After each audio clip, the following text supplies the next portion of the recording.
तो आज हम लोग लेसन 11 का 11.1 जो एक्सरसाइज है वो करना शुरू करेंगे। फार्मूला तो देखिए, तो इसमें सबसे पहला था आपका फार्मूला। देखिए सबसे पहले आपके पास एक सर्कल है और आपका एक त्रिज्यखंड है, ठीक है। त्रिज्या के द्वारा जो टुकड़ा होगा उसको त्रिज्यखंड बोलते हैं। और इस त्रिज्यखंड का क्षेत्रफल निकालने का जो फार्मूला था त्रिज्यखंड का, वो था फार्मूला आपका कितना, पाई आर स्क्वायर थीटा और बटा में कितना 360 डिग्री। समझ में आया? ये किसका फार्मूला है? त्रिज्यखंड का।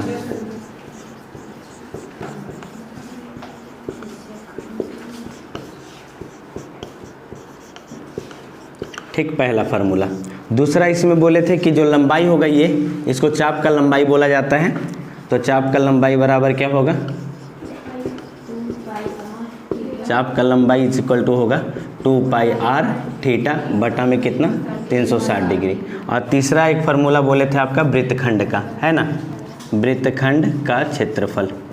वृत्तखंड का जो क्षेत्रफल होता है वो आपका होता है त्रिज्यखंड का क्षेत्रफल। त्रिज्यखंड का क्षेत्रफल माइनस त्रिभुज AOB बोलिए या जो भी नाम रहेगा, त्रिभुज AOB का क्षेत्रफल। समझ में आ गया? तो ये फार्मूला आपको बोले थे। इसमें आपका जो वृत्तखंड है वो क्या है, इसको समझ ले।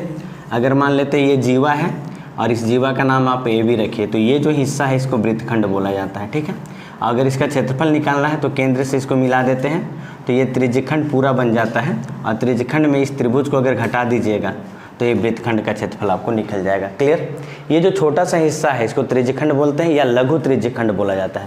लेकिन अगर इसका ऊपर वाला हिस्सा जो बच गया इसको दीर्घ बोला जाता है। क्या बोला जाता है? दीर्घ त्रिज्यखंड।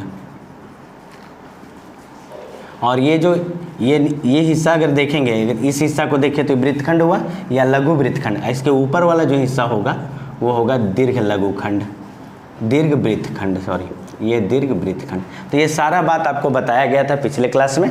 आज हम लोग इससे रिलेटेड जो क्वेश्चन होगा 11.1 का वो क्वेश्चन हम लोग देखेंगे। हाँ, एक चीज़ और, जो पुराना बुक यूज करेंगे तो ये लेसन आपका 12 में मिलेगा।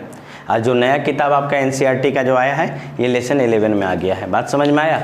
तो हम लोग नए बुक के हिसाब से देखेंगे तो ये 11.1 का एक्सरसाइज का क्वेश्चन हम लोग अभी देखेंगे। बात समझ में आया? जो लिख लिए हैं बढ़िया बात है, नहीं लिखे वो लिख लीजिए।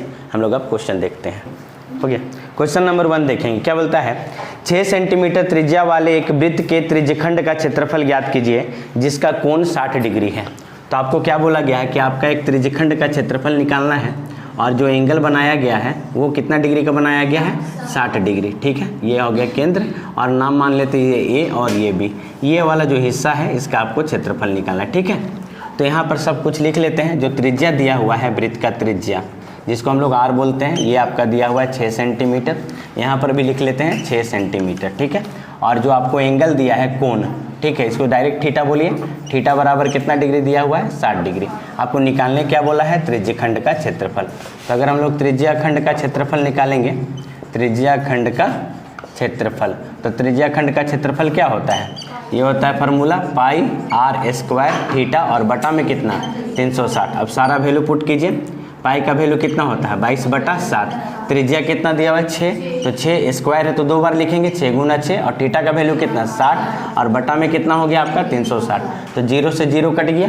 6 का पहाड़ा 6 गुना 6 कितना होगा? 36। तो ये पूरा 36 कट गया। कितना बच गया? ऊपर में 22 गुना 6, तो 22 गुना 6 132 होता है और बटा में कितना हो गया 7 और सेंटीमीटर स्क्वायर। एरिया जब भी निकालेंगे तो स्क्वायर लिखेंगे, ठीक है। ये आपका आंसर हो जाएगा। बोलो, बात समझ में आ गया? इसको जल्दी से लिख लीजिए आप लोग।